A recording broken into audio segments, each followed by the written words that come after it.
Hello students, welcome back. आज के इस लेक्चर में हम देखने वाले हैं what is logical agent.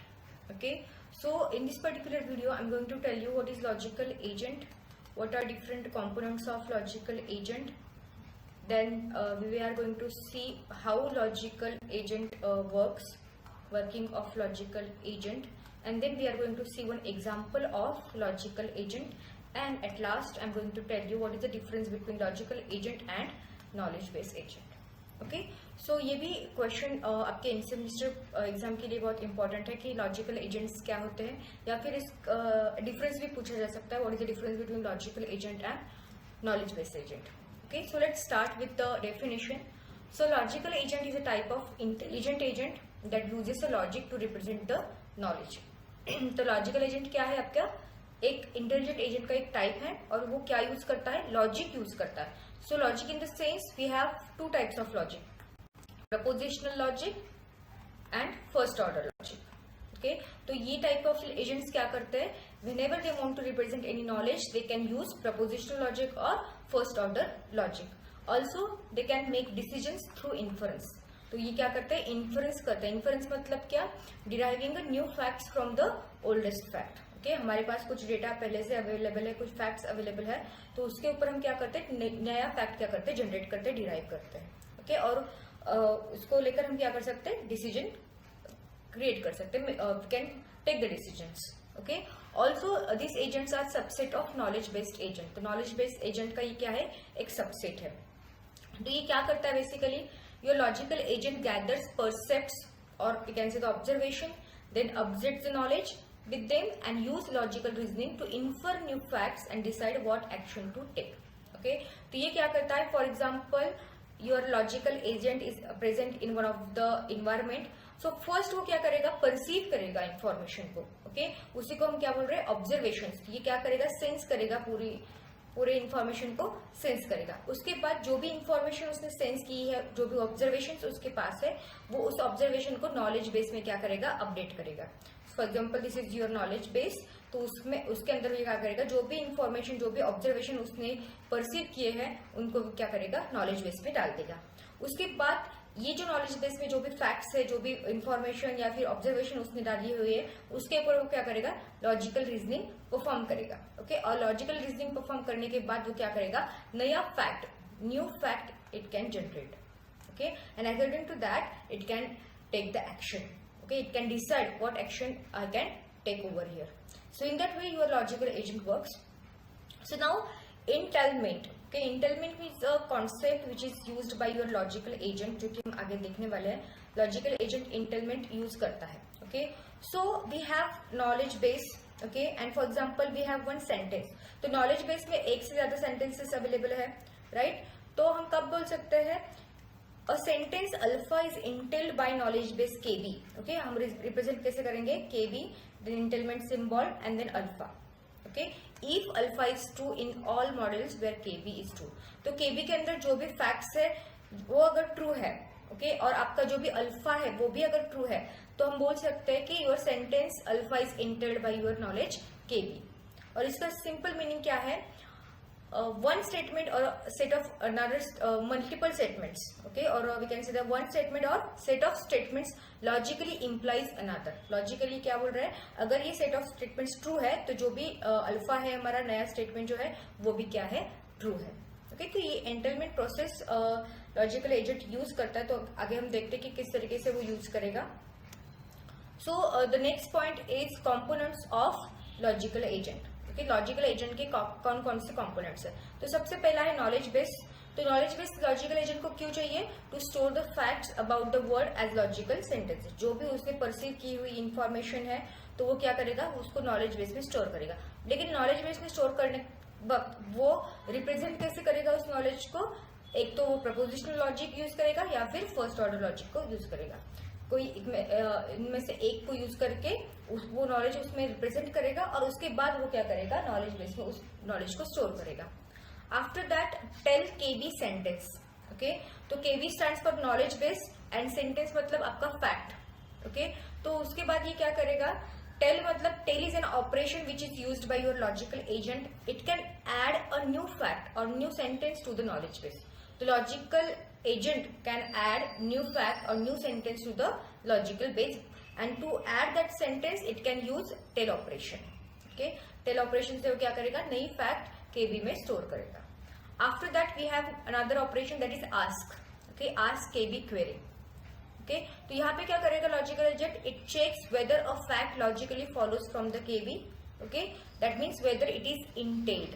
Okay, तो इंटेल्ड का मतलब क्या, अभी हमने देखा कि अगर अल्फा क्या है आपका KB. Okay, so for example KB के जो भी आपके sorry alpha KB can give like this alpha. Okay, तो set of statements can imply another statement, then we can say that is your entailment. तो हम क्या बोल रहे हैं कि यहाँ पे जो भी आपके केबी के अंदर जो भी सेंटेंसेस अवेलेबल है, ओके, वो किसी अनदर फैक्ट को एंटेल कर रहा है या नहीं. Okay, it will ask. Okay, next we have inference engine. It uses logic rules to derive new facts from the known ones. Okay, so we have old facts, and we can have logic rules to derive new facts from the known or old ones. Okay, and the last, it is having agent function.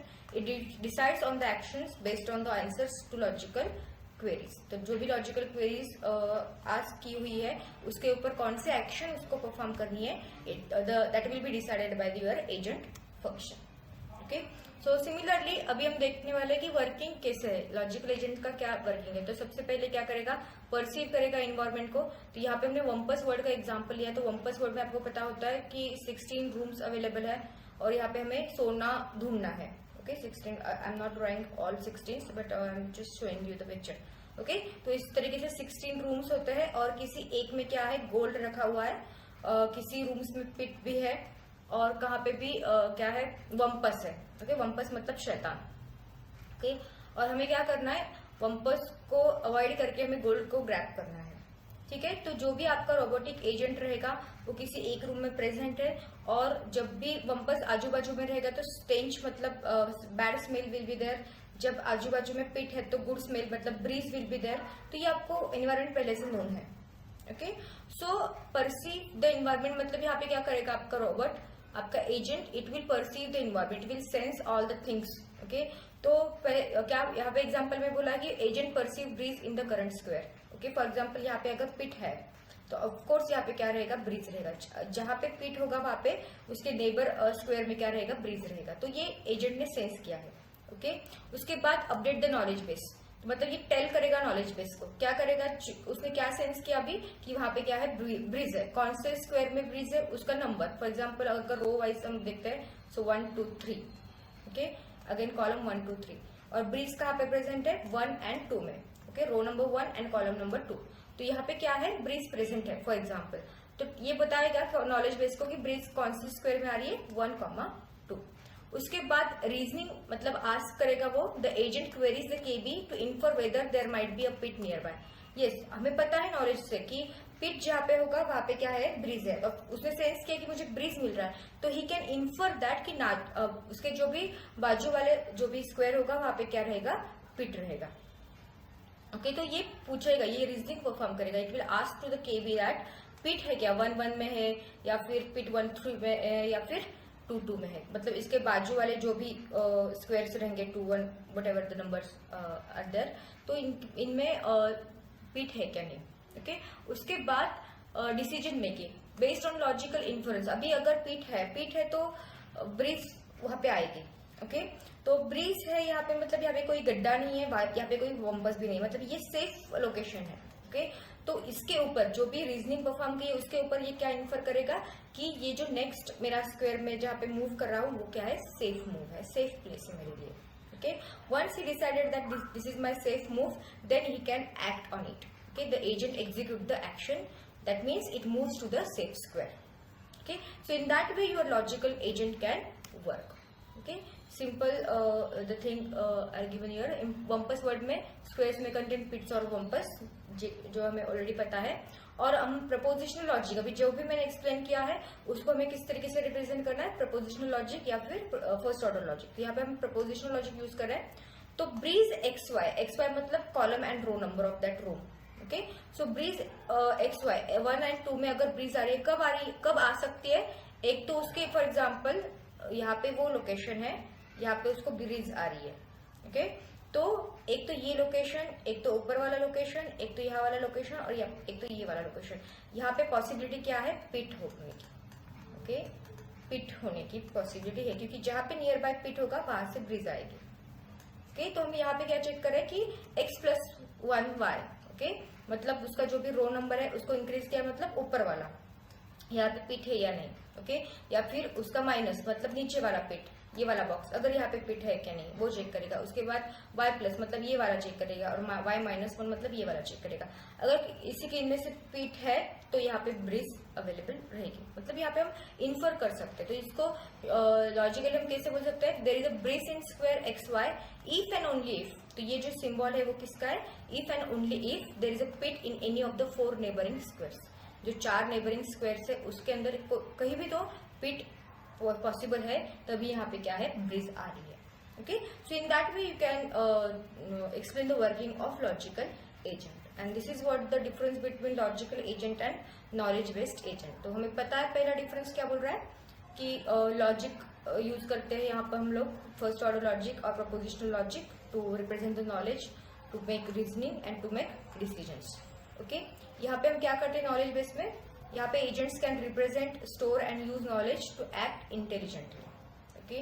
तो main tool यहाँ पे क्या है? Formal logic को use करना होता है, prepositional FOL for inference. यहाँ पे logic, rules, semantic, networks, ontologies are use to infer. Then logic representation, sorry knowledge representation, okay, focuses specifically on logical sentences.